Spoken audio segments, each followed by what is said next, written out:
আলোচিত রাজস্ব কর্মকর্তা মতিউর রহমানের দুর্নীতির সঙ্গে সাবেক বা বর্তমান কোনো সরকারি কর্মকর্তার যোগসাজশ আছে কিনা অনুসন্ধান করা হচ্ছে। মতিউর তার অবৈধভাবে অর্জিত সম্পদ যাদের নামেই রাখুক না কেন তাদেরকেও বিচারের আওতায় আনা হবে বলে জানিয়েছেন দুদক আইনজীবী। এর মধ্যে তার ডজন খানেক ব্যাংক ও বিও হিসাব জব্দ করা হয়েছে। সূত্র বলছে, মতিউরকে ব্যবহার করে অবৈধ সম্পদ বানিয়েছেন ডজন খানেক সরকারি আমলা। ছিলেন সরকারের একজন রাজস্ব কর্মকর্তা, কিন্তু আরব্য উপন্যাসের আলাদিনের চেরাগের মতোই যেন ব্যবহার করেছেন সরকারি চাকরিকে। নামে বেনামে গড়ে তুলেছেন প্রায় কয়েক হাজার কোটি টাকার সম্পদ। গোয়েন্দা সংস্থা সহ নানা নজরদারি সংস্থার নাকের ডগায় মতিউরের দুই স্ত্রী ও সন্তানরা বিলাসী জীবন কাটালেও এ নিয়ে কখনোই প্রশ্ন তোলেনি কেউই।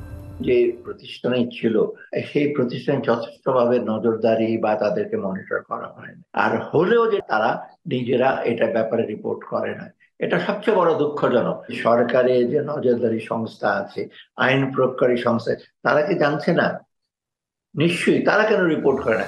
সামাজিক যোগাযোগ মাধ্যমে ছেলের 15 লাখ টাকা দামের ছাগল কেনার বিষয়টি ভাইরাল হলে দৃশ্যপটে আসেন মতিউর। এখন পর্যন্ত প্রায় 500 কোটি টাকার স্থাবর সম্পদের হদিস মিলেছে তার।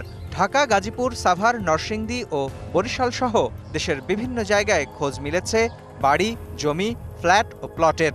আছে ব্যাংকে এফডিআর ও পুঁজিবাজারে প্রায় 100 কোটি টাকার বিনিয়োগ, যদিও এসবের কিছুর সঙ্গেই মতিউরের নেই সরাসরি সম্পৃক্ততা। ঢালাইয়ের দৃঢ়তা, নির্মাণে নিশ্চয়তা, প্রিমিয়ার সিমেন্ট, ঢালাইয়ের রাজা। অপরাধলব্ধ সম্পদ যার কাছেই যাবে তিনিও মামলার আসামি হবেন, তার বিরুদ্ধে অভিযোগ আনা যাবে। অনুসন্ধান দ্রুতগতিতে এগিয়ে চলছে। এখন অনুসন্ধান শেষ হলে জানতে পারবেন তার অপরাধলব্ধ অর্থ এবং সম্পত্তি কী পরিমাণ আছে। অভিযোগ আছে অনেক সাবেক ও বর্তমান সরকারি কর্মকর্তার অবৈধ উপার্জনের মাধ্যম ছিলেন মতিউর। কমিশন তার আইনি কাঠামোর মধ্যে থেকে যা যা করা দরকার আইনি পদক্ষেপ নেবে, এগুলি কোনো বাধা না, বরঞ্চ এর সঙ্গে সম্পৃক্ত যদি কাউকে পাওয়া যায় তাকেও আইনের আওতায় আনা হবে।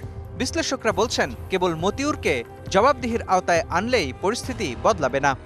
এক ধরনের সিন্ডিকেট বা এক ধরনের যারা সুরক্ষাকারী চক্র, তাদেরকে জবাবদিহিতা আনার মতো সক্ষমতা কিন্তু আসলে রাষ্ট্র কাঠামোতে আছে বলে বিশ্বাস করাটা কঠিন।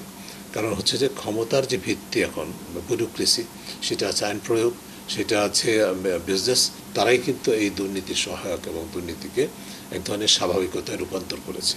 বিশাল সম্পদের তথ্য জনসম্মুখে আসার পর থেকে লোকচক্ষুর আড়ালে রয়েছেন সমালোচিত রাজস্ব কর্মকর্তা মতিউর রহমান। মোস্তফা মাহবুব, ডিবিসি নিউজ, ঢাকা।